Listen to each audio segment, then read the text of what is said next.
स्वागत है the deep dive में। आज हम एक बहुत ही कह सकते हैं आम धारणा पर बात करने वाले हैं। कौन सी धारणा? यही कि भाई ज्यादा पैसा कमाना है हम्म। तो ज्यादा घंटे काम करना ही पड़ेगा, घंटों पिसना पड़ेगा। क्या ये वाकई सच है? क्या 10-12 घंटे रगड़ने से ही सक्सेस मिलते हैं? ये सवाल बहुत अहम है क्योंकि बचपन से सुनते आए हैं मेहनत का फल मीठा होता है। पर क्या मेहनत मतलब सिर्फ घंटे गिनना है?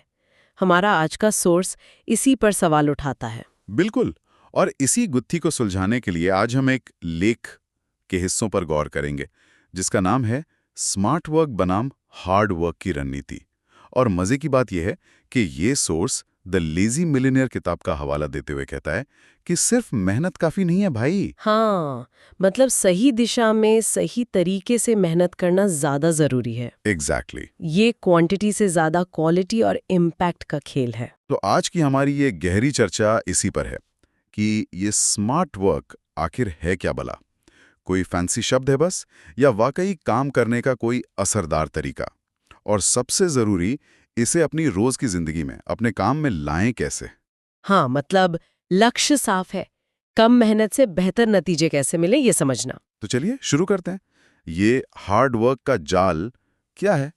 सोर्स इसके बारे में क्या कहता है? हाँ, ये हार्ड वर्क का जाल। सोर्स कहता है ये बहुत कॉमन है। मतलब अनगिनत लोग हैं जो रोज 10-12 घंटे खटते हैं पूरी ईमानदारी से। बिल्कुल, लगे रहते हैं सुबह से शाम। हाँ, पर महीने के आखिरी में आर्थिक रूप से स्ट्रगल करते रहते हैं। ये एक तरह का विरोधाभास है ना? इतनी मेहनत और नतीजा उतना नहीं। तो इसकी वजह सोर्स क्या बताता है? सोर्स के मुताबिक बड़ी वजह है बिजी वर्क में फंसे रहना। बिजी वर्क, ये क्या होता है? बिजी वर्क मतलब वो सारे काम जो हमें व्यस्त तो दिखाते हैं पर असल में जरूरी नतीजों में उनका कोई खास योगदान नहीं होता, जीरो या बहुत कम। जैसे क्या काम आते हैं इसमें? जैसे मान लीजिए हर छोटी मोटी ईमेल का फौरन जवाब देना, चाहे वो जरूरी हो या ना हो। या फिर घंटों ऐसी मीटिंग्स में बैठे रहना जिनका कोई नतीजा ही ना निकले। ओ हाँ, ये तो होता है।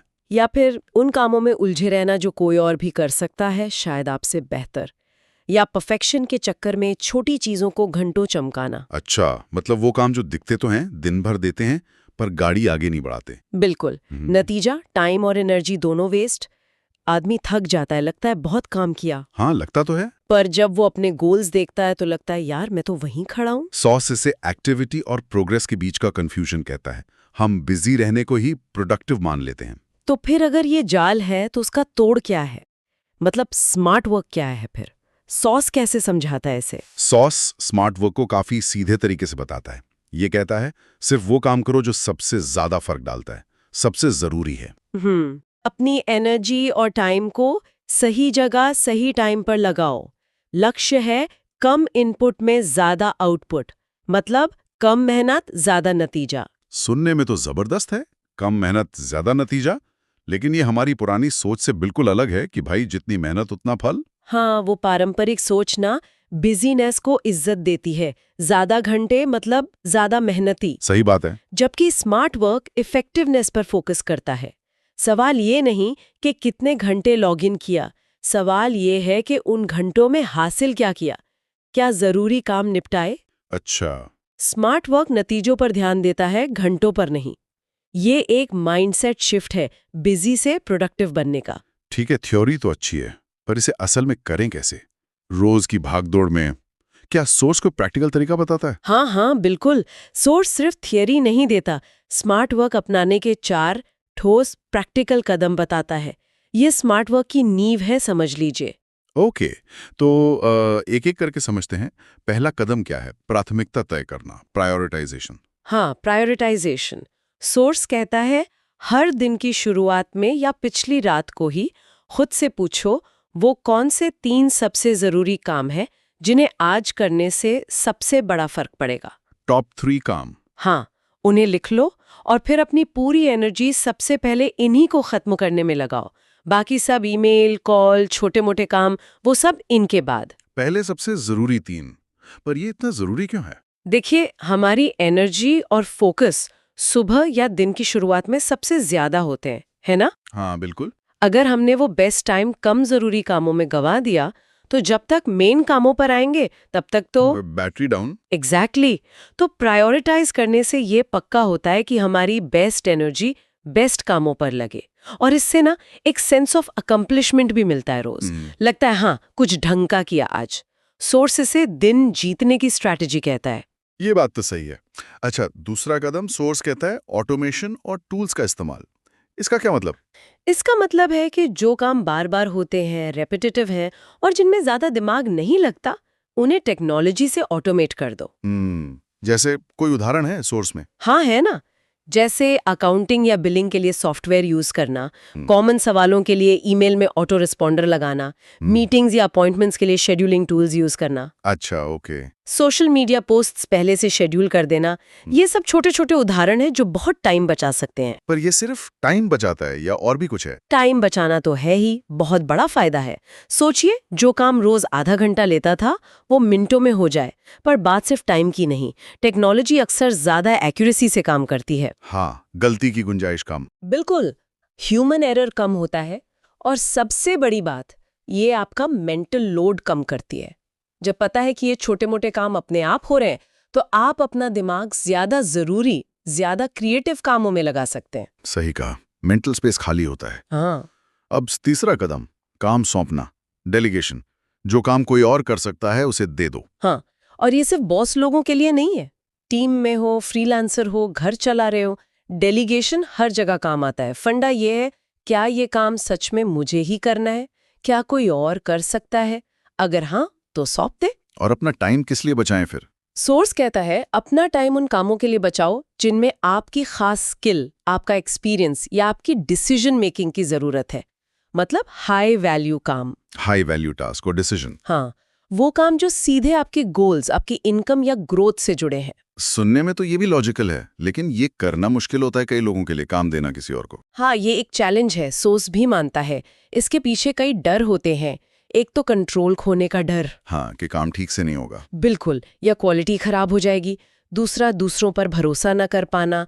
तीसरा, किसी को समझाने में लगने वाला टाइम, लगता है इससे अच्छा तो मैं खुद ही कर लूं। हाँ, ये भी होता है। और कभी-कभी ईगो भी होता है कि ये काम मुझसे अच्छा कोई कर ही नहीं सकता। तो इसका हल क्या है? हल है माइंडसेट बदलना, डेलीगेशन को एक स्पेस की तरह देखना और डेवलप करना। छोटे, कम रिस्क वाले कामों से शुरू करें। क्लियर इंस्ट्रक्शन दें, लोगों को थोड़ी गलती करने की जगह दें, सीखने दें। याद रखें, डेलीगेशन सिर्फ काम हटाना नहीं है, ये दूसरों को ग्रो करने का और अपनी कैपेसिटी बढ़ाने का भी तरीका है। अपने टाइम को सबसे कीमती समझें। बहुत जरूरी बात। अच्छा, और चौथा और आखिरी कदम, 80-20 नियम, पैरेटो प्रिंसिपल, ये क्या है? हाँ, 80-20 रूल या पैरेटो प्रिंसिपल। ये एक ऑब्जर्वेशन है कि लाइफ और बिजनेस में अक्सर लगभग 80% नतीजे हमारे सिर्फ 20% एफर्ट्स या एक्टिविटीज से आते हैं। 80% रिजल्ट्स सिर्फ 20% कामों से। ये तो कमाल है। तो सोर्स इसे इस्तेमाल करने की सलाह कैसे देता है? सोर्स कहता है कि अपने काम को एनालाइज करो और पहचानो कि वो कौन से 20% काम है जो असल में 80% रिजल्ट ला रहे हैं। ये आपके सबसे प्रॉफिटेबल क्लाइंट हो सकते हैं, सबसे ज्यादा बिकने वाले प्रोडक्ट्स, या वो खास एक्टिविटीज जो सबसे ज्यादा लीड्स या सेल्स लाती हैं। और बाकी 80% कामों का क्या करें जो सिर्फ 20% रिजल्ट दे रहे हैं? सोर्स की सलाह है उन 80% कम असरदार कामों को या तो कम करो, या ऑटोमेट करो, या डेलीगेट करो, या अगर हो सके तो बंद ही कर दो। बंद कर दो? ये तो थोड़ा मुश्किल लगता है। हाँ, सुनने में कठोर लगता है, पर ये अपनी एनर्जी को वहीं फोकस करने की बात है जहां से सबसे ज्यादा फायदा हो रहा है। लेकिन ये 20% गोल्डन काम पहचाने कैसे? कोई तरीका? इसके लिए थोड़ा एनालिसिस और ईमानदारी चाहिए। सोर्स कहता है, पिछले कुछ हफ्तों या महीनों का काम देखो, पूछो मेरी ज्यादातर इनकम कहाँ से आ रही है, किन क्लाइंट से। ओके। देंगे तो धीरे धीरे वो 20% एक्टिविटीज साफ होने लगेंगी। ये एक लगातार चलने वाली प्रोसेस है, कोई वन टाइम काम नहीं। ये एनालिसिस तो वाकई आंखें खोल सकता है। अच्छा, इन चारों कदमों को समझाने के लिए सोर्स में एक बिजनेस ओनर का उदाहरण भी था, जरा उसे बताएं। हाँ, वो उदाहरण इन सब चीजों को जोड़ता है। तो कहानी ये है कि एक छोटा बिजनेस मालिक है जो रोज 3 घंटे खुद कस्टमर कॉल्स लेता है। उसे लगता है वो बड़ी मेहनत कर रहा है, हार्डवर्क कर रहा है। हाँ, बिजी है। पर सोर्स कहता है ये हार्ड वर्क है। लेकिन क्या ये उसके टाइम का बेस्ट यूज है? शायद नहीं। यहीं पे स्मार्ट वर्क आता है। सोर्स कहता है अगर वो मालिक किसी ट्रेन बंदे को रख लें ये कॉल लेने के लिए, या टीम में किसी को दे दें ये काम, मतलब डेलीगेशन। बिल्कुल। तो क्या होगा? उसके पास रोज के 3 घंटे बच जाएंगे। और उन 3 घंटों का इस्तेमाल वो उन कामों में कर सकता है जो बिजनेस को सच में आगे बढ़ाएंगे। जैसे नए बड़े क्लाइंट्स ढूंढना, नए प्रोडक्ट्स या सर्विस पर काम करना, मार्केटिंग स्ट्रेटेजी बनाना, टीम को गाइड करना। ये सब हाई वैल्यू काम है जो शायद सिर्फ वही कर सकता है। और नतीजा? बिजनेस बढ़ेगा, इनकम बढ़ेगी। मालिक ने काम कम नहीं किया, पर टाइम का बेहतर इस्तेमाल किया। 3 घंटे के बिजी वर्क को 3 घंटे के इम्पैक्टफुल वर्क से बदल दिया। ये डेलीगेशन और प्रायोरिटाइजेशन दोनों का बढ़िया उदाहरण है। हाँ, और ये दिखाता है कि स्मार्ट वर्क का मतलब आलस नहीं, ज्यादा असरदार होना है। बिल्कुल। तो अगर कोई ये स्मार्ट वर्क वाली स्ट्रैटेजी अपनाता है तो फायदे क्या क्या हैं? सोर्स क्या गिनाता है? सोर्स कई फायदे बताता है। पहला तो साफ है, कम टाइम में ज्यादा प्रोडक्टिविटी। आप कम घंटों में ज्यादा हासिल करते हैं। और दूसरा, स्ट्रेस कम होता है, फोकस बढ़ता है। जब आप फालतू कामों में नहीं उलझे होते तो दिमाग शांत रहता है, जरूरी चीजों पर ध्यान लगता है। हाँ, ये तो है। और सोर्स ये भी कहता है कि क्रिएटिव और स्ट्रेटेजिक सोच के लिए जगह बनती है। हाँ, ये बहुत जरूरी है। जब रोज के छोटे कामों से फुर्सत मिलती है तो दिमाग बड़ी पिक्चर देख पाता है, नए आइडिया सोच पाता है, फ्यूचर प्लानिंग कर पाता है। आप सिर्फ काम करने वाले नहीं रहते, दिशा देने वाले बन जाते हैं। और इसका असर पर्सनल लाइफ पर भी पड़ता होगा। बिल्कुल।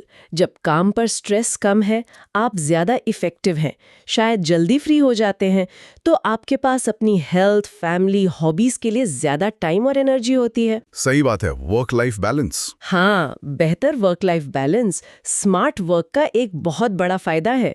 ये आपकी ओवरऑल क्वालिटी ऑफ लाइफ को बेहतर बनाता है। तो इस पूरी चर्चा का, सोर्स के विश्लेषण का निचोड़ क्या है? क्या मेन मैसेज लेकर जाएं हम? सोर्स का जो आखिरी मैसेज है वो बहुत पावरफुल है, सीधा और शायद थोड़ा चुभने वाला भी। हाँ, सोर्स कहता है पैसा कमाने के लिए 12 घंटे की जगह दिमाग का इस्तेमाल करो। जो काम दूसरों से करवाए जा सकते हैं उन्हें डेलीगेट करो और अपनी एनर्जी उस काम में लगाओ जो सबसे बड़ा रिजल्ट देता है। इसका सार यही है कि सक्सेस सिर्फ घंटे गिनने से नहीं आती। असली सक्सेस आती है अपने टाइम, एनर्जी और दिमाग का स्मार्टली यूज करने से। मतलब डेलीगेट करना सीखो। हाँ, डेलीगेट करो, ना कहना सीखो उन कामों को जो जरूरी नहीं है, और अपनी सबसे कीमती एक्टिविटीज पर लेजर फोकस रखो। कम करो पर बेहतर करो वाला फंडा है ये। तो संक्षेप में आज हमने सोर्स के आधार पर हार्ड वर्क और स्मार्ट वर्क का फर्क समझा। हार्ड वर्क सिर्फ घंटे लगाना हो सकता है, स्मार्ट वर्क सही दिशा में सही कामों पर फोकस करना है। बिल्कुल। और हमने 4 कदम देखे: प्राथमिकता, टॉप 3 काम, ऑटोमेशन, टेक्नोलॉजी का यूज, डेलीगेशन, काम सौंपना, और 80-20 रूल, 20% काम पर फोकस जो 80% रिजल्ट दें। और इसके फायदे भी समझे। ज्यादा प्रोडक्टिविटी, कम स्ट्रेस, टाइम पैसा बचना और क्रिएटिव स्ट्रैटेजिक काम के लिए मौका। हाँ, जिसका असर प्रोफेशनल और पर्सनल दोनों जिंदगियों पर पड़ता है। तो इस चर्चा के आखिर में सोर्स की बातों को ध्यान में रखते हुए एक सवाल छोड़ा जा सकता है श्रोताओं के सोचने के लिए। क्या सवाल? जरा सोचिए, आने वाले हफ्ते में ऐसा कौन सा एक छोटा सा रोज दोहराया जाने वाला काम है जिसे आप या तो ऑटोमेट कर सकते हैं या किसी और को सौंप सकते हैं, जिससे सिर्फ 30 मिनट ही सही पर कुछ टाइम बच जाए। और फिर उस टाइम का क्या करें? और फिर सोचें कि उस बचे हुए 30 मिनट का इस्तेमाल आप किस एक ऐसी एक्टिविटी में कर सकते हैं जो आपको अपने किसी बड़े गोल के थोड़ा और करीब ले जाए या कोई ज्यादा जरूरी नतीजा दे। ये एक छोटा सा एक्सपेरिमेंट हो सकता है स्मार्ट वर्क की शुरुआत करने के लिए। ये वाकई सोचने वाली बात है। शायद शुरुआत ऐसे ही छोटे बदलावों से होती है। बिल्कुल। स्मार्ट वर्क कोई रॉकेट साइंस नहीं है, ये एक चॉइस है, एक माइंडसेट है जिसे धीरे धीरे छोटे छोटे कदमों से भी अपनाया जा सकता है।